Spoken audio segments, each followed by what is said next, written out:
السلام علیکم ورحمۃ اللہ وبرکاتہ۔ ان الحمد للہ والصلاۃ والسلام علی رسول اللہ وعلی آلہ واصحابہ واہل بیتہ اجمعین، اما بعد۔ السلام علیکم ورحمۃ اللہ وبرکاتہ۔ My dear brothers and sisters, welcome to our next episode of the end of times، جس میں آج ہم انشاءاللہ دجال کے بارے میں گفتگو کریں گے، اور دجال کا سورہ الکہف کے ساتھ رسول اللہ صلی اللہ علیہ وسلم نے جو کہا ہے کہ سورہ الکہف کی تلاوت فرمائیں تاکہ آپ دجال کے فتنے سے محفوظ رہیں، تو دجال میں کیا سورہ الکہف کے اندر کوئی تعلق ہے؟ کیا دجال آج بھی اس دنیا کے اندر موجود ہے یا ابھی اس نے پیدا ہونا ہے؟ دجالی نظام جب ہم بات کرتے ہیں تو یہ دجالی نظام سے کیا مراد ہے؟ کیا دجال آ کر کوئی نظام قائم کرے گا؟ اور دجال کے بارے میں رسول اللہ صلی اللہ علیہ وسلم نے جو احادیث کے اندر ذکر فرمایا ہے، انشاءاللہ اس کے بارے میں بھی ہم تذکرہ کریں گے۔ جو صحابہ رسول اللہ صلی اللہ علیہ وسلم کے زمانہ میں دجال سے باقاعدہ ملاقات کر کے آئے، اس کے بارے میں بھی انشاءاللہ ذکر کریں گے۔ تو شیخ، سب سے پہلا سوال تو یہیں سے شروعات کرنی چاہیے کہ ویسے ڈائریکٹلی تو قرآن میں دجال کے بارے میں ذکر نہیں ہے، جیسے کہ یاجوج ماجوج کا ذکر ہے، لیکن رسول اللہ صلی اللہ علیہ وسلم نے خاص طور پر سورہ الکہف کا ذکر فرمایا کہ ہر جمعہ کو اس کی تلاوت کرنے والا دجال سے محفوظ رہے گا۔ تو اس کے بارے میں بہت زیادہ سملیرٹیز تلاش کرنے کی کوشش کی جاتی ہے۔ بہت سارے علماء جو احادیث بیان ہوئی ہیں دجال کے متعلق، اور پھر یہ جو سورہ الکہف کے اندر کچھ آیات اور خصوصاً جو قصے بیان ہوئے ہیں، اس کو دجال کی ان احادیث کو ملانے کی کوشش کرتے ہیں اور ایک پکچر کریٹ کرنے کی کوشش کرتے ہیں۔ تو کیا یہ محض صرف رسول اللہ صلی اللہ علیہ وسلم نے، جیسے قرآن ایک شفا ہے اور قرآن ایک ہتھیار ہے مومن کے لیے، صرف محض اس لیے بیان کیا ہے، یا واقعتاً دجال کے ساتھ اس کا کوئی خاص تعلق بنتا ہے جس کی وجہ سے رسول اللہ صلی اللہ علیہ وسلم نے اپنی امت کو یہ کہا کہ آپ سورہ الکہف کی تلاوت فرمائیں؟ بسم اللہ الرحمن الرحیم۔ دیکھیں، رسول اللہ صلی اللہ علیہ وسلم جب کسی چیز کا تذکرہ کرتے ہیں تو مناسبت تو ہوتی ہے اس کی۔ تو اگر سورہ کہف کی تلاوت کا اللہ کے رسول صلی اللہ علیہ وسلم نے کہا ہے تو اس کی فتنہ دجال کے ساتھ کچھ نہ کچھ مناسبت ضرور ہوگی، اور اس کو تلاش کرنے میں کوئی حرج بھی نہیں۔ اب معلوم نہیں لوگ کیسی کیسی مناسبتیں تلاش کر لیتے ہیں۔ جو سامنے کی مناسبت ہے نا، جو آپ لوگوں کو دکھائیں تو واضح طور پہ سمجھ میں آ جائے، ٹھیک ہے، مناسبت وہی ہوتی ہے جی، نہ کہ کوئی گہرائی میں جا کے ایسا فلسفہ نکالنا کہ جو قرآن مجید کے الفاظ ہی اس کو قبول نہ کرتے ہوں، ٹھیک ہے، یا آپ قرآن مجید کی آیات کی تعویل در تعویل کرتے ہوئے یہ کہاں کی بات جو ہے اور کہاں جا کے جوڑ دیں، ایسا نہیں کرنا چاہیے۔ تو رسول اللہ صلی اللہ علیہ وسلم کی احادیث میں ایک تو سورہ کہف کا تذکرہ ملتا ہے دجال کے فتنے سے محفوظ رہنے کے حوالے سے، اور دوسرا سورہ کہف کی جو شروع کی آیات ہیں، جی، جیسے 10 آیات ہیں شروع کی، ان کے حوالے سے بھی ہمیں روایات میں ذکر ملتا ہے۔ اب اگر شروع کی 10 آیات کو آپ دیکھیں تو اس میں جو ایک میجر تھیم ہے یا ایک بڑا مضمون ہے ہمارے سامنے آتا ہے، وہ یہ ہے کہ مادیت پرستی، اور اس مادیت پرستی کی بنیاد پہ پیدا ہونے والا فتنہ جو آپ کے ایمان کے لیے آزمائش بن جائے، تو آپ کیا کریں کہ اپنے ایمان کو بچانے کے لیے آپ کہیں قلعہ بند ہو جائیں یا آپ کہیں جنگل بیاباں میں نکل جائیں۔ دیکھیں، رسول اللہ صلی اللہ علیہ وسلم کی حدیثوں میں بھی ہمیں یہ چیزیں ملتی ہیں بہت صراحت سے کہ اللہ کے رسول صلی اللہ علیہ وسلم نے کہا کہ قیامت کے قریب جو ہے نا، پہاڑوں پہ جو ہے، پہاڑ کی چوٹی پہ نکل جانا اور اپنے ایمان کو بچا لینا، ٹھیک ہے، کچھ بکریوں کا ریوڑ اپنے ساتھ لے کے۔ تو وہ سب بتاتا ہے کہ ایک وقت ایسا آئے گا کہ جب آپ کے لیے جو ہے وہ ایمان پہ قائم رہنا مشکل ہو جائے گا۔ جب ایسے حالات پیدا ہو جائیں تو پھر کیا کرو؟ تم اس دنیا سے، متمدن دنیا سے نکل جاؤ اور اپنا ایمان بچانے کی فکر کرو۔ یہ مضمون بہت کھل کے جو ہے وہ ہمارے سامنے آتا ہے اصحاب کہف کے قصے کے حوالے سے، پہلے رکوع میں۔ اب اس میں دیکھیں، پہلے رکوع میں ہمارے سامنے یہ جو آیات ہیں نا، یہ سورہ کہف کی شروع کی آیات ہے۔ جی، اللہ سبحانہ وتعالیٰ کہہ رہے ہیں اِنَّا جَعَلْنَا مَا عَلَى الْأَرْضِ زِینَةً لَهَا لِنَبْلُوَهُمْ أَيُّهُمْ أَحْسَنُ عَمَلًا۔ جو کچھ زمین پہ ہے ہم نے اس کو زینت بنایا، ٹھیک ہے، اور تاکہ ہم لوگوں کی آزمائش کریں۔ وَإِنَّا لَجَاعِلُونَ مَا عَلَيْهَا سَعِيدًا جُرُزًا، اور جو کچھ ہے ہم اس کو ایک چٹیل میدان بنانے والے ہیں۔ تو دنیا کی زیب و زینت، نو ڈاؤٹ یہ بہت بڑی جو ہے وہ آزمائش ہے، اور انسانوں کو اسی کے ذریعے سے آزمایا جا رہا ہے۔ اور دجال کے بارے میں بھی جتنی روایات ہیں نا ہم آگے چل کے دیکھیں گے وہ سب کیا ہے کہ دنیا اس کے ہاتھ میں ہے، دنیا اس کے ہاتھ میں. اس لیے مسند احمد کی روایت ہے کہ دجال کے پیچھے ایک تو یہودی ہوں گے، دوسرا عورتیں ہوں گی. ٹھیک، تو اور وہ ساری روایات جب ہم دیکھیں گے نا تو پھر یہ بات بالکل سامنے آ جائے گی کہ اصل میں دجال کا فتنہ ان دنیاوی طاقتوں کی بنیاد پہ ہے، پاورز کی بنیاد پہ ہے کہ جو اس کو دی گئی ہیں. جی، تو بہت بڑا فتنہ ہے. اللہ کے وسلم نے اس سے پناہ مانگی. تو آگے چل کے جو کہا گیا نا کہ ام حسبت ان اصحاب الکہف والرقیم کانوا من آیاتنا عجبا، ٹھیک ہے، یہ آگے 9ویں آیت میں بات. پھر 10ویں آیت میں کیا بات آئی کہ وہ اصحاب کہف جو ہے چند نوجوان تھے جنہوں نے ایک غار میں پناہ لے لی اور اللہ سے دعا کی کہ یا اللہ ہمارے لیے کوئی معاملہ ہمارا سیدھا فرما دے. جی. تو اب یہ اصحاب کہف کا اگر ہم قصہ دیکھیں تو وہی معاملہ تھا کہ کہا جاتا ہے کہ جی 7 نوجوان تھے جنہوں نے حضرت عیسیٰ علیہ السلام پہ جو ایمان لے آئے تھے. تو اب ان کی ایمان کی جو ہے وہ آزمائش ہوئی کیونکہ اس وقت بت پرست قوم تھی. تو بادشاہ نے انہیں کہا کہ جی تم کو قتل کر دیا جائے گا یا تم واپس. یہاں پہ ایک سمبولیکلی وہ 7 لوگ آپ کہہ سکتے ہیں کہ وہ ایمان کو ریپرزینٹ کر رہے ہیں. اور وہ جو اس وقت کا کنگ ہے وہ ایک مادہ پرستی کو، یعنی کہ سمبولیکلی وہ دجال کو پریزنٹ کرے سمبولیکلی. تو ہم یہ کہہ سکتے ہیں کہ اصل میں سورہ الکہف اور یہ دجال ایمان ورسز مٹیریلزم ہے. ہاں، آپ یوں کہیں کہ اصحاب کہف کے لیے بھی نا اپنے ایمان پہ قائم رہنا مشکل ہو گیا تھا. یعنی ان کے لیے ایسے حالات پیدا کر دیے تھے بادشاہ وقت نے کہ یا تو تم ایمان سے واپس آ جاؤ تو یا پھر ہم تمہیں اذیتیں دے دے کے ماریں گے. تو اب انہیں لگا کہ یہ جس طرح سے ہمارے ساتھ کرنے جا رہے ہیں تو ہو سکتا ہے کہ ہم کفر کی طرف نہ چلے جائیں. تو وہ اپنا ایمان بچانے کے لیے غاروں میں نکل گئے. ٹھیک ہے. تو دجال جب آئے گا تو پھر آپ دیکھیں گے حدیثوں میں یہ بھی باتیں ملتی ہیں کہ رسول اللہ نے کہا کہ سامنا نہ کرنا اس کا. جی، ٹھیک ہے، سائیڈ پہ ہو جانا. بہت پیاری بات. ٹھیک ہے، سائیڈ پہ ہو جانا. کتنی میچ کر رہی ہے. تو اس کی وجہ یہی ہے کہ جب آپ اس کا سامنا کرو گے پہلوان بن کے، اس کو اپنا ایمان دکھانے کی کوشش کرو گے تو اتنا بڑا وہ فتنہ ہے. جب تمام نبی اس فتنے سے پناہ مانگ رہے ہیں تو تم کیا چیز ہو. تمہارا تو ایمان ایسے ہی نکل جائے گا. تو بیسیکلی تو یہ جو ہے نا ہمیں نظر آتا ہے، یعنی سورہ کہف کے شروع میں بھی یہی بات ہے کہ مادیت پرستی یا دنیا جو ہے اور مال و دولت یہ سب ایک بہت بڑی آزمائش ہے. اور پھر اسی مال و دولت کے نشے میں جو ہے وہ پھر ایسی قوتیں، ایسی طاقتیں، کافرانہ قوتیں پیدا ہوتی ہیں جو پھر اہل ایمان کے لیے آزمائش بن جاتی ہیں. اور دجال کا بھی یہی معاملہ ہے. ٹھیک ہے، یعنی کہ ہم اسے سیکھنے والی چیز اصل میں یہ ہے کہ اللہ تعالیٰ بار بار چاہتا ہے کہ آپ سورہ الکہف کو پڑھو اور اس چیز کو دیکھو کہ ایک وہ طبقہ تھا جن کے پاس کچھ نہیں تھا لیکن ایمان تھا اور وہ بچے ہیں، محفوظ ہوئے اور وہ اس سے دور گئے ہیں کہ ہم نے اپنے ایمان کو بچانا ہے. اور میسج اس میں بھی یہی ہے جو رسول اللہ نے دے دیا. دجال ظاہر ہو گیا نا، سائیڈ پہ ہو جاؤ، سائیڈ پہ دور بھاگو.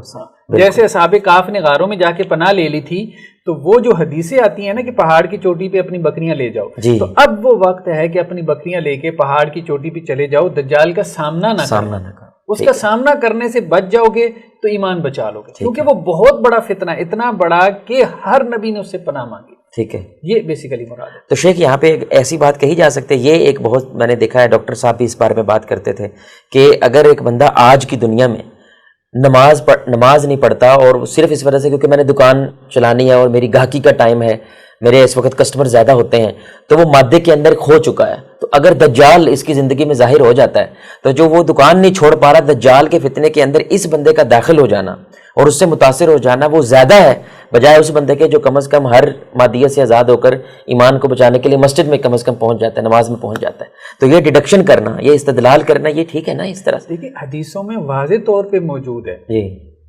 کہ دجال کے پاس دنیا ہوگی، وہ اپنی دنیا بانٹے گا یہاں تک کہ جنت جہنم ہوگی. ٹھیک ہے، اور لوگ اس کی جنت کی خاطر اس پہ ایمان لائیں گے. وہ آگے چل کے ہم روایتیں پڑھیں گے نا، مطلب ایک قوم پہ سے اس کا گزر ہوگا اور وہ کہے گا، بادلوں کو حکم دے گا، وہ بارشیں برسا دیں گی. ٹھیک ہے، فصلیں اگائیں گی، وہ لہلہانا شروع ہو جائیں گی، خوب غلہ اور اناج ہوگا، وہ اس پہ ایمان لے آئیں گے. تو گویا جو تو میٹیریلسٹ طبقہ ہے، جو مادیت پرست طبقہ ہے، وہ تو دجال کے اوپر ایمان لانے میں سب سے آگے ہوگا. یعنی جن کا جو خدا، جیسے ہم اپنی زبان میں عرف عام میں محاورے میں کہتے ہیں، جن کا خدا جو ہے یا ایمان روپیہ پیسہ ہے بن چکا ہے، تو ان کے لیے ایمان بچانا مشکل ہو جائے گا. اس لیے مغربی دنیا میں، مطلب مشرق میں تو صورتحال پھر کچھ بہتر ہے. مطلب ہم اگر مسلمانوں کی بات کریں، چائنا کی بات نہیں کر رہے ہم یا کسی اور کی، جاپان کی، یہ بھی مشرق میں ہے. تو لیکن یہ ہے کہ مغربی دنیا میں عموماً آپ دیکھتے ہیں کہ مادیت پرستی زیادہ ہے اور زیادہ دجال کے پیروکار مغرب سے ہوں گے. ایسے تو شیخ جو ابھی آپ نے گزارش بھی کر رہا تھا، آئی تھنک حدیث کی طرف بھی اب آپ جائیں گے اس سوال کے بعد، کہ کیا وجہ ہے کہ دجال کو ایک قسم کی خدائی طاقتیں اس کے پاس ہوں گی، جیسے ابھی آپ نے کہا بارش برسائے گا، یہ سب کچھ کرے گا، یہ جو پاورز ہیں. اور احادیث میں یہ بھی آتا ہے کہ پہلے نبی سے لے کر رسول اللہ صلی اللہ علیہ وسلم، ہر نبی نے اس سے ڈرایا ہے. پھر کچھ علماء یہ تک کہتے ہیں کہ جو رسول اللہ صلی اللہ علیہ وسلم نے آخر میں دعا سکھائی، تشہد کے آخر میں دعا سے کہا دجال سے پناہ، تو کچھ علماء کہتے ہیں کہ یہ واجب ہے، یہ دعا مانگنا واجب ہے. یعنی کہ اس طرح رسول اللہ نے سکھائی کہ انہوں نے کہا یہ حکمیہ اس کے اندر جو ہے نا وہ طریقہ کار ہے. تو یہ فتنہ، یعنی کہ اتنے بڑے بڑے فتنے ہیں، اتنی بڑی بڑی آزمائشیں دنیا میں آئی ہیں، وہ کاٹ تو چیز نہیں آئی ہے. لیکن اس فتنے کو اتنا بڑا کیوں کہا گیا، اور اس کے پاس وہ کون سی پاورز ہیں جس کی بنیاد پہ ہم یہ دیکھتے ہیں کہ یار یہ فتنہ بہت بڑا مضبوط. اس کے بارے میں پلیز بتائیں، اور حدیث سے رسول اللہ صلی اللہ علیہ وسلم ہمیں اس بارے میں کیا کہتے ہیں. دیکھیں ابھی ہم اس کے بارے میں جو احادیث ہیں ساتھ ساتھ ہم ایکسپلین کرتے چلے جاتے ہیں. ٹھیک ہے، یہ سب سے پہلے تو ہمارے سامنے یہ صحیح بخاری کی روایت ہے جی حضرت عبداللہ ابن عمر سے کہ رسول اللہ صلی اللہ علیہ وسلم نے جو ہے وہ دجال کا ذکر کیا اللہ کی شان بیان کرنے کے بعد، اور کہا کہ میں تمہیں دجال سے خبردار کرتا ہوں، اور ہر نبی نے اپنی امت کو دجال سے ڈرایا، یعنی ہر نبی نے. جی حضرت نوح نے بھی اپنی قوم کو اس کے فتنے سے آگاہ کیا تھا. ٹھیک ہے، مطلب اتنی پرانی بات ہے جی کہ ہر نبی کو یہ ڈر لگا رہا. بہت بڑی بات. اس کے بعد دیکھیں اللہ کے رسول نے کیا کہا، مگر انبیاء نے ایک بات نہیں بتائی، وہ میں تمہیں بتا رہا ہوں کہ دجال جو ہے نا وہ کانا ہے اور تمہارے رب کا یہ معاملہ نہیں ہے. ٹھیک ہے، تو رسول اللہ صلی اللہ علیہ وسلم نے اضافی طور پہ اس کی ایک صفت بھی بتا دی جو کہ پچھلے انبیاء نے اس کا تذکرہ نہیں کیا تھا. تو ایک بات تو یہ ہے، یعنی اس کے فتنے کی آپ سیوریٹی کی بات کریں شروع سے، ہاں، جو ابھی آپ نے بتایا کہ تمام نبی ڈرتے رہے اور اپنی قوموں کو ڈراتے رہے. دوسری جو روایت ہے یہ بھی صحیح بخاری کی ہمارے سامنے آتی ہے کہ حضرت عائشہ رضی اللہ عنہ کہتے ہیں کہ رسول اللہ صلی اللہ علیہ وسلم نماز میں یہ دعا کرتے تھے. ٹھیک ہے، اللہم انی اعوذ بک من عذاب القبر واعوذ بک من فتنۃ المسیح الدجال. ٹھیک ہے، تو کہ اللہ کے رسول صلی اللہ علیہ وسلم عذاب قبر سے بھی پناہ مانگتے تھے اور مسیح دجال سے بھی پناہ مانگتے تھے. تو گویا اس میں یہ بھی بات آ گئی کہ دجال سے بچنے کے جو طریقے ہیں ان میں سے ایک یہ بھی ہے کہ اس مسنون دعا کو ہم یاد کر لیں اور اپنی نمازوں کا حصہ بنائیں. ایک تو یہ ہے کہ ڈرتے رہنا چاہیے جیسے نبی ڈرتے تھے دجال کے فتنے سے، اور یہ دعا کرتے رہنا چاہیے اللہ ہمارے ہوتے ہوئے یا ہماری اولاد کے ہوتے ہوئے اس کا ظہور نہ ہو، اس کا خروج نہ ہو، اور دوسرا اللہ سے اس کی پناہ مانگتے رہیں. اس کے بعد ہم دیکھتے ہیں یہ ایک اور روایت ہے ہمارے سامنے، یہ بھی صحیح بخاری کی روایت ہے. اس میں حضرت عبداللہ ابن عمر سے روایت ہے کہ نبی کریم صلی اللہ علیہ وسلم نے ایک دن مسیح دجال کا ذکر کرتے ہوئے کہا کہ تمہارا رب جو ہے نا اس کا معاملہ یہ نہیں ہے کہ اس کی ایک آنکھ ہو، البتہ مسیح دجال جو ہے وہ دائیں آنکھ سے کانا ہوگا اور اس کی آنکھ پھولے ہوئی انگور جیسی ہوگی. یہ اہم چیز ہے، یعنی کچھ لوگ یہ سمجھتے ہیں کہ شاید اس کی آنکھ ہی ایک ہے، یہ ایسا نہیں ہے. ایسے ٹھیک ہے، یہ نہیں ہے، مطلب جیسے ایک آنکھ انہوں نے نا یہاں درمیان میں بنائی ہوتی ہے، نہیں، اس کی دوسری آنکھ بھی ہوگی، لیکن دوسری آنکھ اس کی جیسے بند ہے انگور کی طرح نا، جیسے یہاں پہ پھولی ہوئی ہے انگور کے موٹے دانے کی طرح. اہم بات یہ ہے کہ دجال جو ہے نا وہ بھی انسان ہے، مطلب کوئی اور مخلوق نہیں ہے، مونسٹر ٹائپ چیز. ہاں، جیسے مہدی ہیں وہ بھی انسان ہیں، اسی طرح دجال بھی انسان ہے، اسی طرح حضرت مسیح علیہ السلام بھی بشر ہیں، انسانوں میں سے، یاجوج ماجوج بھی انسان ہیں. تو یہ سب جو ہے نا انسانوں میں پیدا ہو رہے ہیں. ٹھیک ہے، البتہ یہ ہے کہ آپ یوں کہہ سکتے ہیں کہ ایک ایسا انسان ہے جس کو اللہ تعالیٰ نے کچھ مافوق الفطرت قسم کی طاقتیں دے دی. دجال ہے وہ انسانوں میں سے، کوئی خلائی مخلوق نہیں ہے، اس کی عجیب و غریب قسم کی شکلیں دکھانا یا جیسے وہ کوئی خلا سے آئے گا ایسا کچھ نہیں ہے، ایلین ٹائپ ہوگا. ٹھیک ہے، ایسا کچھ بھی نہیں، دکھتا انسان کی طرح ہی ہوگا، انسان ہوگا بھی انسانوں میں سے اسی طرح. ہاں، اس لیے کہ آگے روایتیں آ رہی ہیں ابن سیاد کے بارے میں. جی وہ اہم، ہاں وہ اہم چیز ہے، اس سے بہت سی باتیں کھولیں گی. یہ ایک اور روایت ہے ہمارے سامنے، یہ بھی صحیح بخاری کی روایت ہے حضرت عبداللہ ابن عمر سے کہ رسول اللہ صلی اللہ علیہ وسلم نے جو ہے وہ ایک خواب دیکھا، اور خواب میں ایک تو حضرت عیسیٰ علیہ السلام کو دیکھا اور کہا کہ ان کا رنگ جو ہے نا وہ گندمی تھا اور بال سیدھے تھے. ٹھیک ہے، اور دو آدمیوں کے درمیان وہ چل رہے تھے اور ان کے سر سے پانی ٹپک رہا تھا. میں نے لوگوں سے پوچھا کہ یہ کون ہے، تو مجھے بتایا کہ یہ ابن مریم ہے. تو حضرت مسیح علیہ السلام کا حلیہ اللہ کے رسول نے بیان کر دیا. گندمی رنگ ہے، سیدھے بال ہیں، ٹھیک ہے، اور ساتھ میں ان کے سر سے پانی ٹپک رہا ہے. پھر کہا کہ میں نے ایک اور شخص کو دیکھا، ٹھیک ہے، جس کا رنگ سرخ تھا، فربا جسم اور گھنگریالے بالوں والا، دائیں آنکھ سے کانا، گویا اس کی آنکھ ایک پھولا ہوا انگور ہے. میں نے کہا یہ کون ہے؟ لوگوں نے کہا یہ دجال ہے. پھر اللہ کے رسول نے بتا بھی دیا کہ لوگوں میں ابن قطن جو کافر تھا اس سے اس کی مشابہت تھی. تو یہاں پہ اللہ کے رسول نے اس کی کچھ صفات کو بیان کیا، ٹھیک ہے. سرخ رنگ ہے اور موٹا تازہ ہے، گھنگریالے بال ہیں اور ایک آنکھ اس کی پھولی ہوئی ہے، اور ایک بندے سے بھی اس کی مشابہت جو ہے وہ اللہ کے رسول صلی اللہ علیہ وسلم نے وہاں پہ جو لوگوں نے جس کو دیکھ رکھا تھا، جس کو جانتے تھے کہ یہ اس سے مشابہت رکھتا ہے، تو گویا وہ انسانوں میں سے ہے. یہ بھی بتا رہا ہے کہ اللہ کے رسول اس کو ایک انسان سے تشبیہ دے رہے ہیں، تو یہ بھی بتا رہا ہے کہ وہ انسانوں میں سے ہے. اب یہ حلیہ اللہ کے وسلم نے اس لیے بتایا نا کہ تاکہ آپ اس حلیہ کو یاد رکھو، اور ایسا شخص اگر خدائی طاقتیں بھی، ڈیوائن پاورز بھی لے کے آ جائے تو تم نے اس کو خدا نہیں مانا.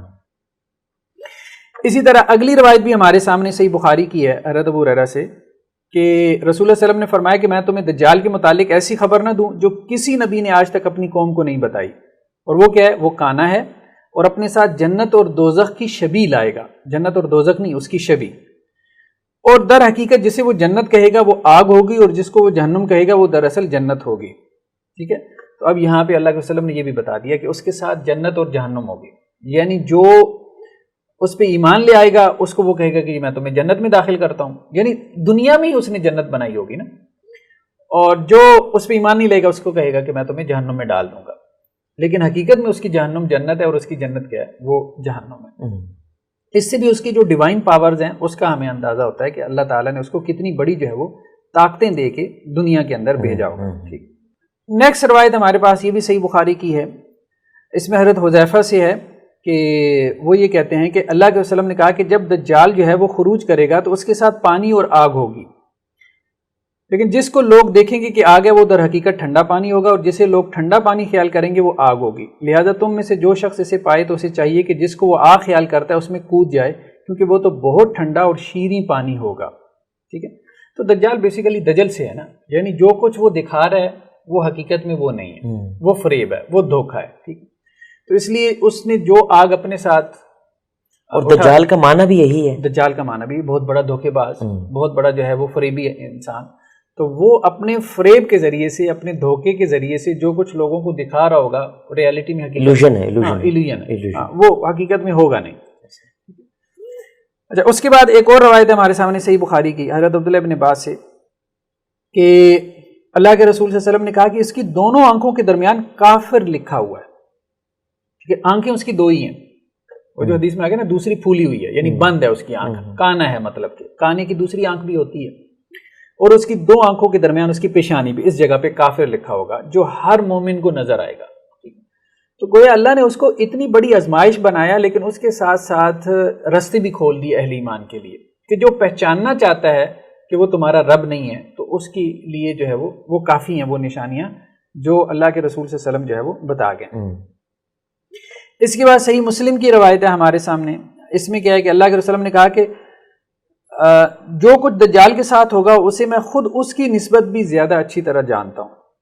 اس کے ساتھ دو چلتے ہوئے دریا ہوں گے، دونوں میں سے ایک بظاہر سفید رنگ کا پانی ہوگا اور دوسرا بظاہر بھڑکتی ہوئی آگ ہوگی. اگر کوئی شخص اس کو پالے تو اس دریا کی طرف آئے جسے وہ آگ کی طرح دیکھ رہا ہے اور اپنی آنکھ بند کرے اور پھر اپنا سر جھکائے اور اس میں سے پیے تو وہ ٹھنڈا پانی ہوگا.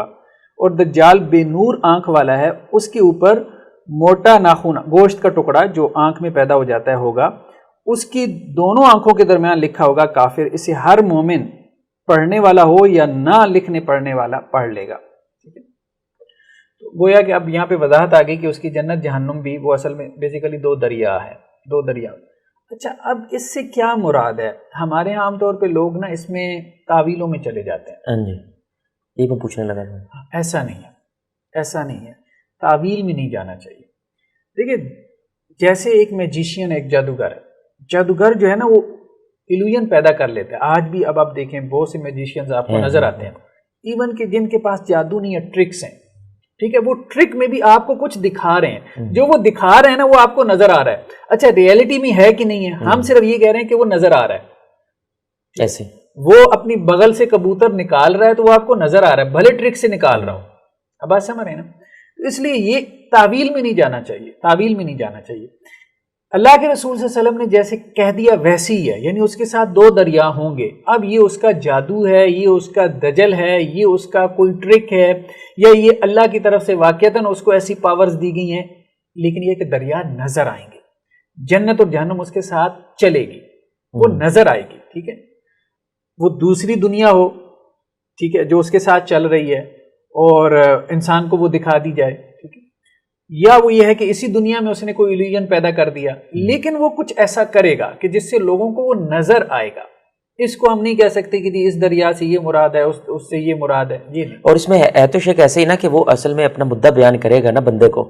اگر بندہ اس کی بات مانے گا تو وہ کہے گا میں تمہیں جنت والی بات ہے، اگر نہیں مانے گا تو جہنم والی بات. تو اس میں دونوں پاسبلٹیز ہو سکتی ہے، جیسے آپ کہہ رہے ہیں کہ ہو سکتا ہے اس کے ساتھ ساتھ وہ چیز چل رہی ہے، لیکن ہو سکتا ہے ود ان دیٹ مومنٹ کہ اگر بندہ مان رہا ہے اس وقت وہ illusion اس کے سامنے کرے کہ بھائی ادھر سے پی لو، تم میرے اصل میں مرید ہو گئے ہو، اور نہیں پیتے تو یہ آگ ہے، تو ابھی تم جو ہے نا فنا ہو جاؤ گے. تو رسول اللہ نے کہا بھائی آنکھیں بند کرو، جھک جاؤ اور اس آگ کو لے لو، اس کا آگ کو لے لو، پانی کو نہ لو، کیونکہ وہ دھوکہ ہے. وہ دھوکہ. تو یعنی کہ اس وقت ود ان دیٹ مومنٹ وہ دکھا سکتا ہے. بالکل ایسے. لیکن یہ غیب کے ساتھ زیادہ تعلق رکھتا ہے، کیونکہ ایگزیکٹ کیا ہے. ہم یہ کہہ رہے ہیں کہ ایک میجیشین آپ کو دکھا دیتا ہے، ایک عام میجیشین کی بات وہ کر رہے ہیں، دجال ہے. وہ دجال ہے. ایک عام میجیشین آپ کو ایسی چیزیں یا سکولوں میں جو کرتب دکھانے کے لیے آتے ہیں وہ بھی آپ کو ایسا دکھا دیتے ہیں کہ آپ اس میں پڑ جاتے ہیں کہ اس نے کیا کیا یا اس نے یہ کیا کیسے ایسے. ٹھیک ہے، تو کہنے کا مقصد یہ ہے کہ یہ تو عام انسان کر رہے ہیں، وہ تو دجال ہے، اس کے لیے کیا مشکل ہے. باقی آپ اس دکھائے گا صحیح وہ، کیونکہ حدیثوں میں آ گیا. تو حدیثوں کو ہمیں میٹافر میں نہیں لے کے جانا، مجاز میں نہیں لے کے جانا. حقیقت. ہاں یہ حقیقت ہے. رسول اللہ علیہ وسلم کا جو بیان ہے یہ حقیقت ہے. اب جو دجال دکھا رہا ہے وہ حقیقت ہے یا ایلیوژن ہے، اس میں گفتگو ہو سکتی ہے. وہ ریئلٹی ہے، اس میں وہ کیسے دکھائے گا، کیسے دکھائے گا اس کو، اس میں وہ کوئی ٹرک کرے گا، وہ اس کا جادو ہوگا. کچھ کہتے ہیں جو ہے نا یہ انسان کا ٹرانسپورٹ ہو جانا کسی ایک جگہ سے دوسری جگہ، تو وہ کچھ سرکلز دکھاتا ہے. اصل میں کچھ موویز آ گئی ہیں نا، تو وہ موویز امیجنیشنز بڑی اسٹرانگ کر دیتی ہیں. تو ایسے نا ایک دائرہ سا بنتا ہے، آپ دائرے کے اندر گھستے ہیں نا تو آپ کسی اور جگہ پہ نکل جاتے ہیں. تو وہ کہتا ہے صرف وہ دائرے میں دکھائے گا، وہ بندہ ادھر گھسے گا تو بس کسی اور دنیا میں جا کے گر گیا وہ، یعنی کہ وہ جہنم ہے تو اس کی جہنم ہے، تو اس کی جہنم میں جا کے گرے، اللہ کی جنت میں گرے گا، اور جو جنت ہے وہ اللہ کے جہنم میں جا کے گرے گا. یعنی کہ آپ یہ کہہ رہے ہیں کہ اب یہ ایک اس وقت کی بات ہے، لیکن جو رسول اللہ نے کہا ہے ایسا ہونا تو پکا ہے، یہ میٹافر نہیں ہے. وہ واقعتاً جنت نظر آئے گی اور واقعتاً جہنم نظر آئے گی، دریا نظر آئیں گے، دریا ہی نظر آئیں گے. لیکن رسول اللہ نے کہہ دیا بھائی کہ تمہارا ایمان ہے نا، تو وہ ایمان اس دن اپنے وہ کراماتیں بھی دکھائے گا، اور تم پڑھ پاؤ گے، چاہے وہ ریڈی والا ہے اور چاہے وہ پی ایچ ڈی ہے، دونوں پڑھ پائیں گے کہ بھائی کافرہ لکھا ہوا ہے، کفر لکھا ہوا ہے، تو آپ کفر دیکھ کے آگ میں گھس جاؤ. اچھا ایسی بات نہیں، ابھی آپ نے گفتگو میں بات کی نا کہ جو اس کے آگ کے دریا میں سے پی لے گا تو وہ جنت میں جا کے نکلے گا، ایسا نہیں ہے. اچھا، وہ دنیا میں ہی رہے گا. اچھا یہ بھی ہے. ہاں، وہ تاکہ ذلیل و رسوا ہو، دجال جو ہے تاکہ ذلیل و رسوا ہو اور اس کا اس بندے کے اوپر پھر بس نہیں چلے گا. اچھا بھی حدیث میں؟ ہاں یہ حدیثوں میں ہے، روایتوں میں ہے. اچھا ہاں، وہ آگے تو رجل المومن کی روایتیں بھی آ رہی ہیں، اس میں تو بالکل کلیئر ہے، جس کو وہ قتل کرے گا. جی جی ٹھیک ہے، نوجوان. ہاں. اور اچھا ٹھیک ہے، اس کے بعد اگر ہم دیکھیں یہ تو ایک بحث ہو گئی. ابھی تک کی ہم نے بحث کی ہے دجال کے بارے میں، جو صفات، ہاں اس کی حلیے کے بارے میں جو رسول اللہ صلی اللہ علیہ وسلم نے باتیں کہی ہیں، یا اس کے پاس جو طاقتیں ہوں گی اس کی طاقتوں کے حوالے سے جو گفتگو اللہ کے رسول صلی اللہ علیہ وسلم نے کی ہے. یہ مزید بھی آگے آتی رہیں گی، لیکن موٹی موٹی بات یہی تھی دجال کا حلیہ اور اس کی طاقتیں. اب نیکسٹ جو ہے نا وہ ہے کہ رسول اللہ صلی اللہ علیہ وسلم کے زمانے میں ایک شخص تھا جس کا نام تھا ابن سیاد. اس کے حوالے سے کچھ شبہ پیدا ہوا کہ وہ دجال ہے کہ نہیں ہے. یعنی اب یہ بحث پیدا ہوتی ہے دجال کی پیدائش کی، یا دجال کے ظہور کی، یا دجال کون ہے، یا دجال کہاں پر ہے. ایسے تو اس کے بارے میں مختلف آراء ہیں. ایک بات تو ہمیں حدیثوں سے کنفرم ملتی ہے کہ وہ پیدا ہوا ہے، موجود ہے، اس نے پیدا ہونا نہیں ہے، وہ پیدا ہوا ہے. یہ بات تو کنفرم ہے، احادیث سے کنفرم ہے. اللہ نے اس کو لمبی عمر دے رکھی ہے، مہلت کی عمر. جیسے اللہ تعالیٰ نے ابلیس کو جو ہے وہ مہلت کی عمر دے رکھی ہے، الی یوم یبعثون تک. اب یہ ہے کہ اس کو تو اس وقت تک مہلت نہیں ہے، حضرت مسیح علیہ السلام کے آنے تک مہلت ہے. تو یہ پیدا ہوا ہے. اب مسئلہ یہ کہ ہے کہاں پہ، اس میں ڈیبیٹ ہو سکتی ہے۔ تو یہ ہمارے سامنے جو ابھی روایت ہے یہ سنن ابی داؤد کی روایت ہے۔ حضرت عبداللہ بن عمر سے روایت ہے کہ اللہ کے نبی کریم صلی اللہ علیہ وسلم جو ہے وہ چند صحابہ کے ساتھ ابن سیاد کے پاس سے گزرے، یا ابن سعید بھی اس کا نام آیا، تو حضرت عمر بن خطاب رضی اللہ عنہ بھی ساتھ تھے۔ تو وہ ابن سعید جو ہے نا وہ مدینہ میں جو ہے وہ ٹیلوں کے پاس لڑکوں کے ساتھ کھیل رہا تھا، مطلب نوعمر لڑکا تھا، تو اسے پتہ نہیں چلا حتیٰ کہ رسول اللہ علیہ وسلم نے اس کی کمر پہ اپنا ہاتھ مارا، پھر اس سے کہا، یعنی پیچھے سے اللہ کے رسول صلی اللہ علیہ وسلم آئے ہیں اور اس کی کمر پہ ہاتھ مارا، کیونکہ اس کے بارے میں یہ معروف ہو گیا تھا کہ یہ دجال ہے، لوگ یہ باتیں کر رہے تھے، تو اللہ کے رسول صلی اللہ علیہ وسلم نے اس کو جا کے دیکھنا چاہا، تو اس کے پیچھے لڑکوں میں جب وہ کھیل رہا تھا تو اس کی کمر پہ ہاتھ مارا اور کہا کیا تو گواہی دیتے میں اللہ کا رسول ہوں؟ تو ابن سعید نے آپ کی طرف دیکھا، پھر اس نے جواب دیا کہ میں گواہی دیتا ہوں کہ آپ عرب کے رسول ہیں، ٹھیک ہے۔ پھر ابن سیاد نے نبی کریم صلی اللہ علیہ وسلم سے کہا کہ کیا آپ گواہی دیتے ہیں کہ میں اللہ کا رسول ہوں، یعنی اپنے بارے میں؟ تو نبی کریم صلی اللہ علیہ وسلم نے کہا کہ میں اللہ اور اس کے رسولوں پر ایمان رکھتا ہوں۔ پھر نبی کریم صلی اللہ علیہ وسلم نے اس سے پوچھا تیرے پاس کیا آتا ہے، ٹھیک ہے، تو وہ جواب میں کہنے لگا کہ میرے پاس سچا آتا ہے اور جھوٹا بھی، ٹھیک ہے۔ تو نبی کریم صلی اللہ علیہ وسلم نے فرمایا کہ تجھ پہ معاملہ خلط ملط کر دیا گیا، مطلب تو اللہ کا رسول کیسے ہو سکتا ہے جب سچا جھوٹا دونوں تیرے پر آتے ہیں۔ پھر رسول اللہ صلی اللہ علیہ وسلم نے فرمایا میں نے تیرے لیے ایک بات چھپائی ہے، یعنی دل میں، جبکہ آپ صلی اللہ علیہ وسلم نے اپنے دل میں یہ آیت خیال فرمائی تھی یوم تأتی السماء بدخان مبین، ٹھیک ہے۔ تو ابن سیاد نے کہا وہ دخ ہے، رسول اللہ علیہ وسلم نے فرمایا دفع ہو، تو اپنی قدر سے ہرگز آگے نہیں بڑھ سکتا۔ تو سیدنا عمر نے کہا اللہ کے رسول اللہ مجھے اجازت دیں میں اس کی گردن مار دوں، تو رسول اللہ نے فرمایا کہ اگر یہ وہی ہوا تو تم اس پہ ہرگز مسلط نہیں ہو سکتے، یعنی دجال، اور اگر یہ وہ نہیں ہے تو پھر اس کے قتل میں خیر نہیں۔ یعنی یہ ایک لڑکا تھا جس کے بارے میں ایک وہم، ایک گمان، ایک بات چل پڑی تھی، تو رسول اللہ صلی اللہ علیہ وسلم اس کے پاس گیا، پیچھے سے آپ صلی اللہ علیہ وسلم نے اس کی کمر پہ ہاتھ مارا ہے اور اس سے کچھ سوالات کیے، تو اس نے بتایا کہ میرے پاس سچا جھوٹا آتا ہے۔ نبی کریم صلی اللہ علیہ وسلم کے نبی ہونے کی اس نے تصدیق نہیں کی، بلکہ کہا کہ جی مجھے نبی مانتے ہو کہ نہیں، تو مطلب اس میں کچھ ایسا تھا، اس کی باتیں کچھ ایسی تھیں جس وجہ سے اس پہ وہم پڑتا تھا، شک پڑتا تھا۔ پھر یہ کہ رسول اللہ علیہ وسلم نے اپنے دل میں ایک بات چھپائی، ٹھیک ہے، اور وہ اس پوری بات تک نہیں پہنچا، آدھی بات تک پہنچا، تو اس سے رسول اللہ علیہ وسلم نے کہا کہ نہیں تو اپنی کاہن ٹائپ تھا، کہانت وغیرہ اس کے اندر تھی۔ تو حضرت عمر رضی اللہ عنہ نے اس کی گردن مارنی چاہیے، تو اللہ کے وسلم نے کیا کہا کہ اگر تو دجال ہے تو اللہ کا مطلب فیصلہ، اللہ کی تقدیر ہے، اس نے تو آگے رہنا ہے، ٹھیک ہے، جو فتنہ پھیلانا ہے وہ تو اللہ نے اسے لے کے آنا ہے، تو آپ اس کو کچھ نہیں کہہ سکتے، اور اگر وہ دجال نہیں ہے تو آپ نے ایک ایسے آدمی کو قتل کر دیا جس کی کوئی مطلب جرم نہیں ہے۔ اس کے بعد ہم دیکھتے ہیں ہمارے سامنے ایک اور روایت ہے، یہ صحیح بخاری کی، کہ جابر بن عبداللہ رضی اللہ عنہ سے ہے کہ وہ اللہ کی قسم اٹھا کے کہتے تھے کہ ابن سیاد دجال ہے۔ ہاں یہ صحیح بخاری کی روایت ہے۔ اچھا، تو وہ راوی کہتے ہیں میں نے انہیں کہا کہ آپ اللہ کی قسم کیوں اٹھاتے ہیں، صرف کہہ دیں کہ وہ دجال ہے۔ تو انہوں نے کہا کہ میں نے سیدنا عمر کو سنا وہ نبی کریم صلی اللہ علیہ وسلم کے پاس اس بات پہ قسم اٹھاتے تھے اور اللہ کے رسول نے اس کا انکار نہیں کیا۔ ٹھیک ہے، اچھا، ہاں مطلب جابر بن عبداللہ رضی اللہ عنہ قسم اٹھا کہتے تھے یہی دجال ہے۔ یہ اس واقعے سے شاید پہلے کی بات ہو نا، ہاں ایسا ہو سکتا ہے، ہو سکتا ہے، پاسبلٹی ہے۔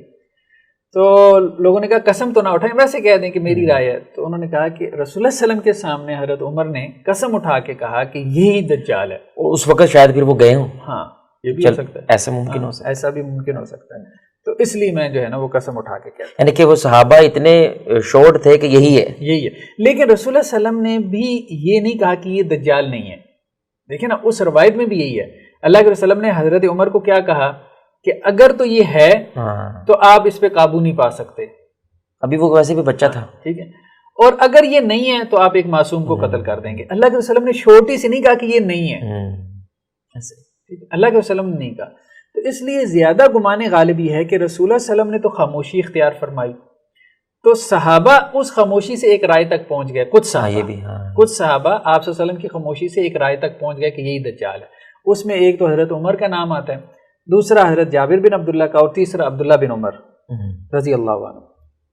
اچھا یہ روایت جو ہے نا ایک اور ہے، یہ سنن ابی داؤد کی، حضرت عبداللہ بن عمر کہتے تھے اللہ کی قسم مجھے اس میں کوئی شک نہیں کہ مسیح دجال یہی ابن سیاد ہے، مطلب وہ بھی اللہ کی قسم اٹھا کے کہتے تھے، ٹھیک ہے۔ تو صحابہ میں ایک رائے جو ہے یہ پیدا ہو گئی، ابن سیاد ہی ہے. ابن سیاد جو ہے وہ دجال ہے. یہ ابن سیاد آگے جا کے کوئی زندہ رہا یا یہ غائب ہو گیا تھا؟ اچھا ہاں یہ غائب ہو گیا تھا. یہ بھی روایت میں ہے؟ ہاں یہ روایتوں میں ہے. مطلب اس طرح کی تو آپ نہیں کہہ سکتے کہ جی وہ احادیث کی روایتوں میں، لیکن یہ ہے کہ یہ تاریخ کی جب روایتیں آپ اٹھا کے دیکھتے ہیں نا تو اس میں یہی ملتا ہے کہ یہ اچانک غائب ہو گیا، پتہ نہیں کہاں گیا، کسی کو کچھ پتہ نہیں چلا. اب یہ ایک پاسبلٹی ہے کہ یہی ابن سیاد جو ہے وہ ہو سکتا ہے کہ بعد میں دجال کی صورت میں اس کا ظہور ہو. لیکن ایک اور جو روایت ہے نا تمیم داری کی، وہ ذرا ایک اور بات بیان کرتی ہے، ڈفرنٹ سٹائل ہے، وہ ایک ڈفرنٹ ہے. اس کو بھی ہم دیکھتے ہیں، اس سے پھر شاید کوئی بات ہمیں درمیان میں سمجھ میں آئے. اچھا شیخ، یہاں پہ نا ایک شیخ بھائی شخص ہیں جو بہت زیادہ یہ اس کی باتیں بیان کرتے ہیں اینڈ آف ٹائمز کی، تو وہ کہتے ہیں کہ رسول اللہ صلی اللہ علیہ وسلم نے فرمایا وہ پیدا ہوگا، دجال پیدا ہوگا، فلاں ماں باپ کے گھر پیدا ہوگا باقاعدہ. ایسی بھی کوئی روایت ہے جس کے اندر پیدائش کا ذکر اس طرح کیا گیا کہ وہ پیدا ہوگا، یا کوئی ضعیف روایت بھی ہو؟ بے شک خروج کا ذکر ہے. وہ تو ہے بالکل، دجال کے خروج کا ذکر ہے، پیدائش کرنا. رسول اللہ صلی اللہ علیہ وسلم کے زمانے میں وہ پیدا تھا. ابن سیاد کے بارے میں رسول اللہ صلی اللہ علیہ وسلم نے خاموشی اختیار کی ہے، لیکن تمیم داری کی روایت میں اللہ کے رسول نے کہا یہی دجال ہے. وہ روایت ہم آگے دیکھ رہے ہیں. تو گویا وہ وہاں پیدا ہوا تھا، موجود تھا. یعنی کہ خروج کے وقت اس کے صرف خروج ہی ہونا ہے، یہ پیدا نہیں ہونا جس طرح امام مہدی نے پیدا ہونا ہے اور بعد میں ایسے نہیں، ایسا نہیں. جیسے مسیح علیہ السلام کا نزول ہونا ہے، انہوں نے پیدا نہیں ہونا. ٹھیک ہے. اسی طرح دجال کا خروج ہونا ہے، اس نے پیدا نہیں ہونا. اب یہ جو تصویریں نیوز پیپر میں لگتی ہیں، وہ جی اسرائیل میں وہ ایک لڑکا پیدا ہو گیا جس کی ایک آنکھ ہے، فلاں ڈمکان، یہ سب ایسے فضول باتیں حدیثوں کے ساتھ یہ میچ نہیں کر رہے. ٹھیک ہے. ہم نے کہا تھا کہ علامات قیامت میں ہم اپنی بنیاد وحی کے علم پہ رکھیں گے، اس خبر پہ رکھیں گے جو رسول اللہ صلی اللہ علیہ وسلم سے ثابت ہے. ٹھیک ہے. جو چیز اس سے ٹکراری ہوگی ہماری انٹرپریٹیشن، اس کو ہم سائڈ پہ رکھ دیں گے، اس کو ہم ایکسیپٹ نہیں کر سکتے. تو حدیثوں میں جو چیز واضح اور صریح طور پہ آ گئی ہے اس کے خلاف ہم نہیں جا سکتے. ٹھیک ہے. اچھا یہ روایت جو ہے نا ہمارے پاس نیکسٹ ہے، یہ ذرا دلچسپ روایت ہے صحیح مسلم کی، کہ ابو سعید خدری سے ہے کہ مکہ کی طرف جاتے ہوئے میرا اور ابن سیاد کا ساتھ ہو گیا. اچھا. ٹھیک ہے. مدینہ سے مکہ جا رہے تھے. اچھا. تو اس نے مجھ سے کہا، یعنی ابن سیاد نے کہا حضرت ابو سعید خدری رضی اللہ عنہ سے، کہ میں کچھ ایسے لوگوں سے ملا ہوں جو سمجھتے ہیں کہ میں دجال ہوں. اب سمجھتے تو تھے ذرا. تو حضرت ابو سعید خدری سے اس نے یہ کہا. پھر حضرت ابو سعید خدری سے کہتا ہے کہ آپ نے رسول اللہ صلی اللہ علیہ وسلم کو فرماتے ہوئے نہیں سنا کہ اس کے بچے نہیں ہوں گے، دجال کی اولاد نہیں ہوگی. تو حضرت ابو سعید خدری کہتے ہیں میں نے کہا کہ ہاں کیوں نہیں، یہ بات تو ٹھیک ہے تمہاری. پھر اس نے کہا کہ میرے بچے تو ہوئی ہیں. پھر کہتا ہے کہ آپ نے رسول اللہ کو کہتے ہوئے نہیں سنا کہ وہ دجال مدینہ میں داخل نہ ہوگا اور نہ مکہ میں. یہ بھی بات ہے. تو میں نے کہا ہاں یہ بات اللہ کے رسول نے کہی ہے. تو اس نے کہا میں تو مدینہ کے اندر پیدا ہوا ہوں. اچھا یہ پیدا ہوا ہے، یہ پیدا ہوا مدینہ کے اندر پیدا ہوا ہے. ٹھیک ہے. ٹھیک ہے. تو اس نے یہاں سے بھی دلیل پکڑ لی. دیکھیں اس کی بات میں وزن ہے، وزن ہے اس کی بات میں، کہ اس کی اولاد نہیں ہوگی تو کہتا ہے کہ میری تو اولاد بھی ہے. ٹھیک ہے. اور ساتھ میں یہ بھی کہہ رہا ہے کہ جی میں مدینہ میں پیدا ہوا ہوں، حالانکہ دجال مدینہ میں داخل نہیں ہو سکے گا. ٹھیک ہے. پھر کہتا ہے کہ جی اب میں مکہ کی طرف جا رہا ہوں، مکہ میں بھی جا رہا ہوں، وہاں بھی چلا جاؤں گا. ٹھیک ہے. انہوں نے کہا پھر اپنی بات کے آخر میں اس نے مجھ سے کہا دیکھیں اللہ کی قسم میں اس دجال کی جائے پیدائش، اس کے رہنے کی جگہ اور وہ کہاں ہے سب جانتا ہوں. ابن سیاد نے کہا، ابن سیاد نے کہا کہ دجال کہاں پیدا ہوا یا ہوگا، کہاں رہے گا اور وہ کہاں ہے. اس طرح اس نے اپنی حیثیت کے بارے میں مجھے الجھا دیا. یعنی وہ کہتے ہیں وہ سوالات اس نے جو کیے نا اس سے تو میں اس طرف چلا گیا تھا کہ یہ نہیں ہے. لیکن جب آخر میں اس نے مجھ سے یہ بات کہی نا کہ میں جانتا ہوں کون ہے دجال، کہاں رہتا ہے، کہاں پیدا ہوا، تو پھر مجھے لگا کہ نہیں، اب یہ لگتا ہے کہ یہی ہے، یہی ہے. جہاں تک اس کی یہ بات ہے کہ مکہ اور مدینہ میں داخل نہیں ہو سکوں گا، یہ رسول اللہ صلی اللہ علیہ وسلم نے تو کہا ہے، لیکن اس کی تعویل کی جا سکتی ہے کہ جب اس کا خروج ہوگا اس کے بعد داخل نہیں ہو سکے گا بطور دجال کے. ہاں یہ بھی ہے، بطور دجال کے. اس وقت وہ حملہ کرنے کی نیت سے آ رہا ہے. جب وہ بطور دجال کے اس کا خروج ہوگا اور اس کے پاس خدائی طاقتیں ہوں گی، پاورز ہوں گی، اور وہ ایک فتنہ بن کے سامنے آئے گا، فتنہ دجال، اس وقت وہ مکہ اور مدینہ، کیونکہ رسول اللہ صلی اللہ علیہ وسلم کی حدیثیں تو اسی وقت کے بارے میں ہے نا، جی، اس سے پہلے کے بارے میں نہیں ہے. جی. تو یہ مطلب اس قسم کی تعویلیں کی جا سکتی ہیں. تو گویا ایک پاسبلٹی ہے کہ وہ ابن سیاد ہی دجال ہو، اور ایک پاسبلٹی یہ بھی ہے کہ وہ دجال نہ ہو. تو اس پاسبلٹی کی وجہ سے صحابہ کرام اس طرف چلے گئے یا وہ قسمیں بھی کھاتے تھے. لیکن تمیم داری کی جو روایت ہے وہ یہ ہمیں بتاتی ہے کہ زیادہ غالب گمان یہی ہے کہ وہ خود نہیں تھا. ہو سکتا ہے کہ اس نے جو بات کہی ہے کہ میں جانتا ہوں، تو وہ اپنی کہانت کی بنیاد پہ جانتا ہو کہ دجال کون ہے، کہاں ہے، کس جگہ ہے. تو بیسیکلی تمیم داری کی روایت نے نا مسئلے کو بہت الجھا دیا. اگر وہ تمیم داری رضی اللہ عنہ کی روایت نہ ہوتی تو پھر شاید زیادہ امکان یہی تھا کہ یہی تھا، کیونکہ وہ بعد میں غائب بھی ہو گیا نا، سین سے غائب ہو گیا، اچانک غائب ہو گیا، کہاں گیا، کدھر گیا، کسی کو کچھ پتہ نہیں چلا. اس کے بعد یہ ہمارے سامنے جو روایت ہے صحیح مسلم کی، یہ بہت لمبی چوڑی روایت ہے. ٹھیک ہے، اس میں جو ہے وہ سیدہ فاطمہ بنت قیس جو ہے انہوں نے اس روایت کو جو ہے وہ بیان کیا ہے کہ رسول اللہ صلی اللہ علیہ وسلم نے جو ہے وہ ایک مرتبہ خطبہ دیا، مطلب لوگوں کو پہلے تو ہے وہ جمع کیا، لوگ مسجد میں جمع ہو گئے، اور پھر وہ کہتی ہیں کہ جی عورتیں بھی نکلیں، اور عورتوں نے بھی آپ وسلم کے ساتھ نماز پڑھی، اور آپ وسلم جو ہے نا وہ نماز کے بعد ممبر پہ بیٹھے اور آپ ہنس رہے تھے، اور آپ نے کہا کہ بھئی سارے لوگ جو ہے نا نماز کے بعد بیٹھے رہیں. ٹھیک ہے، اور پھر آپ نے کہا کہ تمہیں پتہ ہے میں نے کیوں اکٹھا کیا؟ تو صحابہ نے کہا اللہ کے رسول ہمیں نہیں معلوم. تو اللہ کے رسول نے کہا کہ یہ جو تمیم داری ہے نا، ایک نصرانی تھا، وہ آیا اور اس نے بیعت کی اور مسلمان ہوا، اور مجھے ایک حدیث بیان کی جو اس حدیث کے موافق ہے جو میں تم سے دجال کے بارے میں بیان کرتا تھا.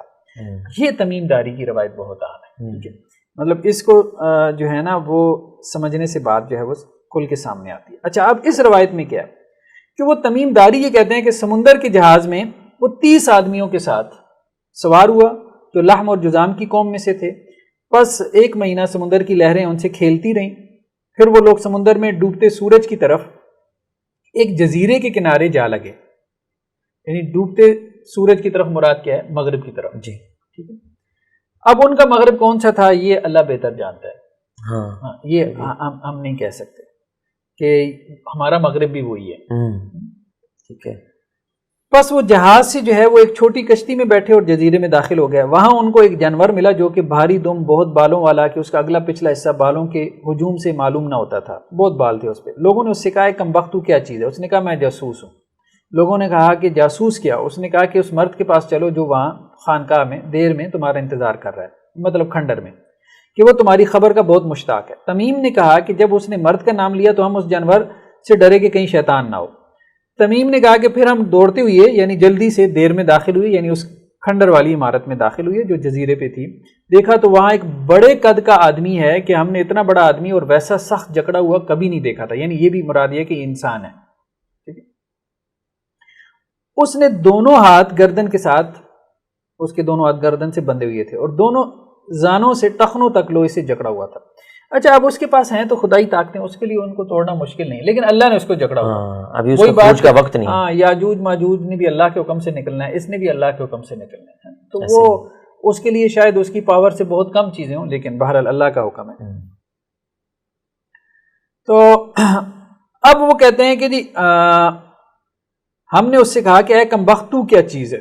تو اس نے کہا کہ تم میری خبر تو پالو گے، یعنی تمہیں میرا حال تو معلوم ہو جائے گا، پہلے یہ بتاؤ کہ تم کون ہو. انہوں نے کہا ہم عرب لوگ ہیں، سمندر میں جہاز میں سوار ہوئے، لیکن جب ہم سوار ہوئے تو سمندر میں جوش یعنی طوفان پایا. پھر 1 مہینے کی مدت تک لہریں ہم سے کھیلتی رہیں. پھر ہم اس جزیرے میں آ لگے تو چھوٹی کشتی میں بیٹھ کر جزیرے میں داخل ہوئے. بس ہمیں ایک بھاری دم کا اور بہت بالوں والا جانور ملا. ہم اس کے بالوں کی کثرت کی وجہ سے اس کا اگلا پچھلا حصہ نہ جانتے تھے. ہم نے اس سے کہا کہ اے کم بخت تو کیا چیز ہے؟ اس نے کہا میں جاسوس ہوں. ہم نے کہا کہ جاسوس کیا؟ تو مطلب وہ جانور ہمیں تمہارے پاس لے آیا. ٹھیک ہے. تو بس ہم تیری طرف دوڑتے ہوئے آئے ہیں اور ہم اس ڈر سے کہ کہیں بھوت پریت نہ ہو. پھر اس مرد نے کہا کہ مجھے بیسان کی نخلستان کی خبر دو. یعنی دجال نے اب 3 سوال کیے ان سے، عربوں سے جو وہاں جزیرے پہ جا پہنچے. ایک تو بیسان کے نخلستان یعنی کھجوروں کا جو باغ ہے اس کے بارے میں بتاؤ. یہ بیسان بھی جو ہے وہ فلسطین میں ہے، اب تو خیر اسرائیل کا حصہ ہے. تو یہاں پہ پہلے کھجوروں کے باغ ہوتے تھے. تقریباً 7ویں صدی ہجری میں ہی وہاں جیسے موجم البلدان میں ہے، یاقوت الحموی نے لکھا ہے کہ میں نے اس کا وزٹ کیا ہے بیسان کے نخلستان کا. تو وہاں 2 کھجور کے درخت تھے. یعنی اب وہاں کھجور کے درخت نہیں ہیں۔ تو دجال نے ان سے سوال کیا، تمیم داری سے، 30 لوگ تھے یہ لوگ جو جزیرے پہ پہنچے۔ پہلا سوال تو یہ کیا کہ بیسان کے نخلستان کی خبر دو۔ ہم نے کہا تو اس کا کون سا حال پوچھتا ہے؟ اس نے کہا کہ میں اس نخلستان کے بارے میں پوچھتا ہوں کہ پھلتا ہے، یعنی وہاں کھجور کے درخت ہیں، باغ ہیں۔ ہم نے اس سے کہا کہ ہاں پھلتا ہے۔ اس نے کہا کہ خبردار رہو، ان قریب وہ نہ پھلے گا، مطلب یہ باغات ختم ہو جائیں گے، اور وہ باغات ختم ہو گیا۔ ٹھیک ہے، ایک نشانی تو ہو گئی۔ ہاں یہ ایک نشانی تو ہو گئی۔ مطلب ویکیپیڈیا میں اگر آپ دیکھیں تو یہاں انہوں نے بیسان کی انٹری جو ہے وہ دی ہوئی ہے ویکیپیڈیا میں جو ہے جی، ویکیپیڈیا میں اگر ہم دیکھیں تو یہ بیسان کی انٹری انہوں نے یہاں پہ دی ہوئی ہے۔ تو اب یہاں پہ جو ہے وہ باغات وغیرہ نہیں ہے۔ ٹھیک ہے، اچھا دجال نے دوسرا سوال کیا کہ مجھے بحیرہ طبریہ کے بارے میں بتاؤ۔ ٹھیک ہے، یہ بھی اب اسرائیل میں ہے، پہلے فلسطین میں تھا، پھر جارڈن میں گیا، اب اسرائیل میں، اسرائیل کے پاس ہے، دریائے اردن سے اس کو پانی ملتا ہے۔ ٹھیک ہے، تو ہم نے کہا تو اس دریا کا کون سا حال پوچھتا ہے؟ تو وہ بولا کہ اس میں پانی ہے۔ لوگوں نے کہا اس میں بہت پانی ہے۔ تو اس نے کہا البتہ عنقریب اس کا پانی ختم ہو جائے گا۔ یہ گویا کہ وہ اپنے جو ہے نا وہ ظہور کی نشانیاں بتا رہا ہے۔ پہلی نشانی اس نے بتائی کہ نخلستان جو ہے نا اس میں جو کھجوروں کے باغات ہیں بیسان میں وہ ختم ہو جائیں گے۔ دوسری نشانی یہ بتائی کہ بحیرہ طبریہ جو ہے اس کا پانی ختم ہو جائے گا۔ تو اب بحیرہ طبریہ کے جو پانی کا بھی معاملہ ہے وہ بھی تقریباً جو ہے وہ کم ہو رہا ہے، بہت تیزی سے کم ہو رہا ہے۔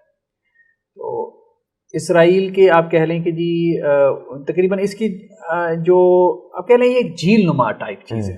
اگر ہم اس کو گوگل میں جو اس کا اوپر سے امیج لیا گیا ہے اگر ہم اس کو دیکھیں، یہ بیسیکلی ایک جھیل نما ہے۔ ٹھیک ہے، تو اب ظاہری بات ہے جھیل نما جب ہے تو اس میں یہ پانی وقت کے ساتھ ساتھ اس نے ختم ہو جانا ہے۔ ایسے یہ تقریباً کوئی کہا جاتا ہے کہ جی 13 کلومیٹر چوڑی ہے اور 23 کلومیٹر جو ہے وہ اس کی ٹھیک ہے اس کی لینتھ ہے۔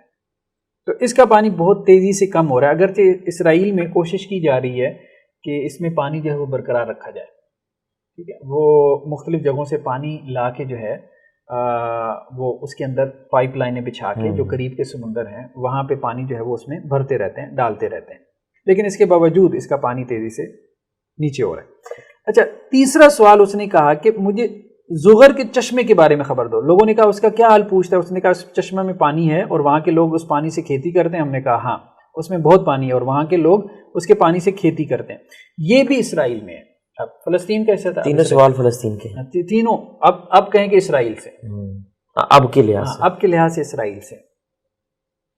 تو کوئی یہودیوں کے ساتھ بھی اس کا گہرا تعلق ہے نا، دجال کا تو ویسے ہی تعلق ہے، ویسے ہی تعلق جو ہے وہ یہود سے، اور یہودی اس کا انتظار بھی کر رہے ہیں مسیح دجال کے نام سے۔ ایک تو عیسائی جو ہے نا وہ مسیح کا انتظار کر رہے ہیں، وہ تو مسیح ابن مریم ہی ہے، اور ایک دجال بھی اپنے ایک مسیح کا انتظار کر رہے ہیں، وہ ان کا مسیح دجال ہے، یعنی کہ جھوٹا مسیح، جھوٹا مسیح، یعنی کہ یہ اپنے آپ کو پیش ایسی کرے گا جیسے وہ مسیح جو آنا تھا وہ میں ہی، لیکن بعد میں جب اور یہودی اس پہ ایمان لے آئیں گے، ہاں، لیکن جب حضرت عیسیٰ علیہ اسلام کا ظہور ہوگا تو یہ جھوٹا ہو جائے گا، یہ جھوٹا ہو جائے گا۔ لیکن اس وقت تک یہودی قتل ہو چکے ہوں گے، اس وقت تک قتل بھی ہو چکے ہوں گے، وہ تو روایتوں میں چیز آتی ہے۔ تو گویا یہ اس نے جو ہے وہ 3 سوالات کی، ٹھیک ہے، جو ہمیں یہاں روایات میں مل رہے ہیں۔ اس کے بعد دجال نے کہا کہ مجھے امیین کے پیغمبر کے بارے میں خبر دو کہ وہ ان کا معاملہ کیسا رہا۔ تو لوگوں نے کہا وہ مکہ سے نکلے مدینہ میں آ گئے، اور اس نے کہا کہ عرب کے لوگ ان سے لڑے۔ ہم نے کہا ہاں۔ اس نے کہا کہ انہوں نے عربوں کے ساتھ کیا کیا؟ ہم نے کہا کہ وہ اپنے گرد و پیش کے عربوں پر غالب ہوئی اور انہوں نے ان کی اطاعت کی۔ اس نے کہا یہ بات ہو چکی؟ ہم نے کہا ہاں۔ اس نے کہا خبردار رہو، یہ بات ان کے حق میں بہتر ہے کہ پیغمبر کے تابعدار ہوں، اور البتہ میں تم سے اپنا حال کہتا ہوں کہ میں مسیح دجال ہوں، اور البتہ وہ زمانہ قریب ہے کہ جب مجھے نکلنے کی اجازت ہوگی، پس میں نکلوں گا اور سیر کروں گا اور کسی بستی کو نہ چھوڑوں گا جہاں 40 رات کے اندر نہ جاؤں، یعنی 40 دن تک، ٹھیک ہے، سوائے مکہ اور مدینہ کے، کہ وہاں جانا مجھ پر حرام ہے، یعنی منع ہے۔ جب ان دونوں بستیوں میں سے کسی کے اندر جانا چاہوں گا تو میرے آگے ایک فرشتہ بڑھ آئے گا اور اس کے ہاتھ میں ننگی تلوار ہوگی، وہ مجھے وہاں جانے سے روک دے گا، اور البتہ اس کے ہر ایک ناکے پر فرشتے ہوں گے جو اس کی چوکیداری کریں گے، ٹھیک ہے۔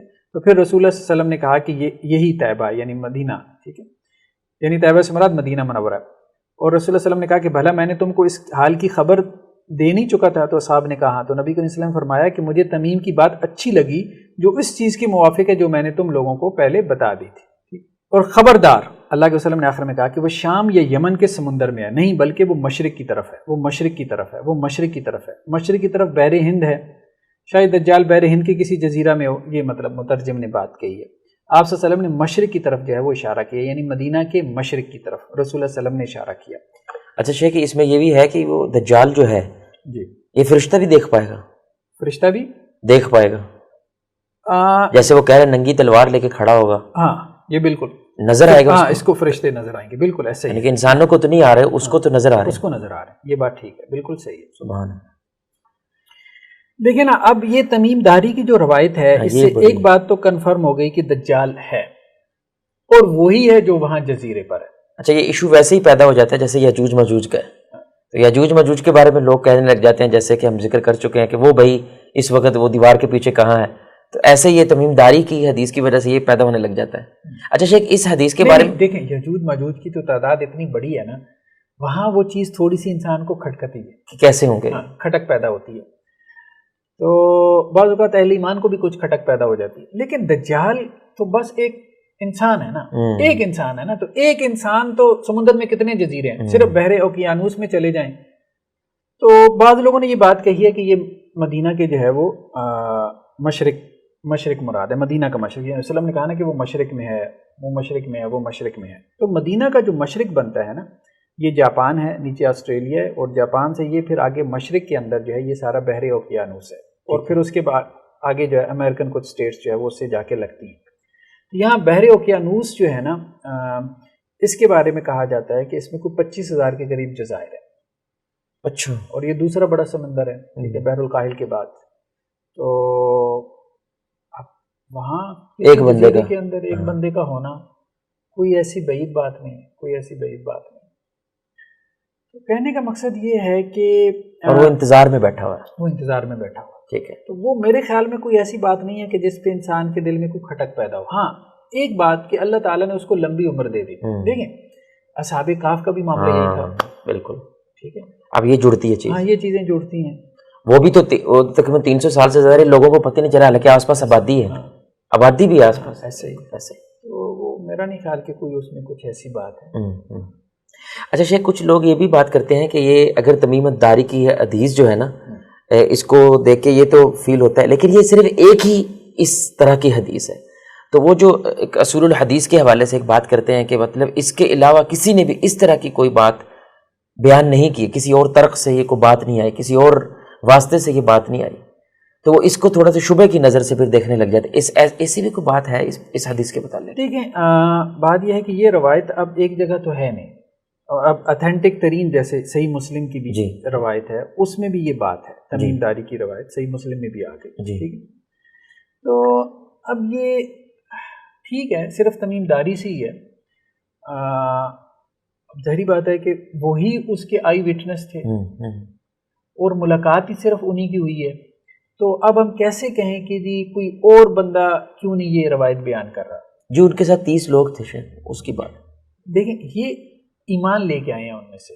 اچھا، وہ 30 واقعی نہیں لائے، ان کا ہمیں روایات میں تذکرہ نہیں ملتا، ٹھیک ہے، ان کا ہمیں تذکرہ نہیں ملتا، تو 30 لوگوں کی جماعت تھی، یہ بیسیکلی عیسائی تھے، یہ روایتوں میں موجود ہے، تو ان میں سے یہ ایک ایمان لے آئے، جب یہ ایمان لائے ہیں، رسول اللہ صلی اللہ علیہ وسلم کی خدمت میں آئے ہیں، تو پھر انہوں نے ایک بات بیان کی۔ اچھا، ان کی وجہ ایمان کی یہ تھی، یہ واقعہ، ہاں یہ واقعہ تھا، کیونکہ دجال نے پوچھا تھا، وہ نبی، ہاں یہ عرب کے عیسائی تھے نا، ظاہری بات ہے ان کو پتہ چل گیا تھا کہ عرب میں جو ہے وہ ظہور ہو چکا ہے ایک نبی کا، اور وہ اپنی قوم پہ غالب آ چکے ہیں، ٹھیک ہے، تو جب انہوں نے دجال کی زبانی یہ بات سنی، پھر یہ آ گیا ایمان لانے کے لیے۔ تو یہ واقعہ بھی آئی تھنک فتح مکہ کے بعد کا لگتا ہے پھر، بظاہر یہی لگتا ہے، کیونکہ وہ غالب آ گئے، کیونکہ دجال نے جب پوچھا ہے کہ وہ اپنی قوم پہ غالب آ گئے، تو انہوں نے کہا کہ ہاں غالب آ گئے، یا غزوہ احزاب کے بعد ہو سکتا ہے، یا اس کے بعد، ٹھیک ہے، فتح مکہ کے بعد کا ہی لگتا ہے، فتح مکہ کے بعد کا ہی واقعہ لگتا ہے، یہ بات درست معلوم ہے، ٹھیک ہے۔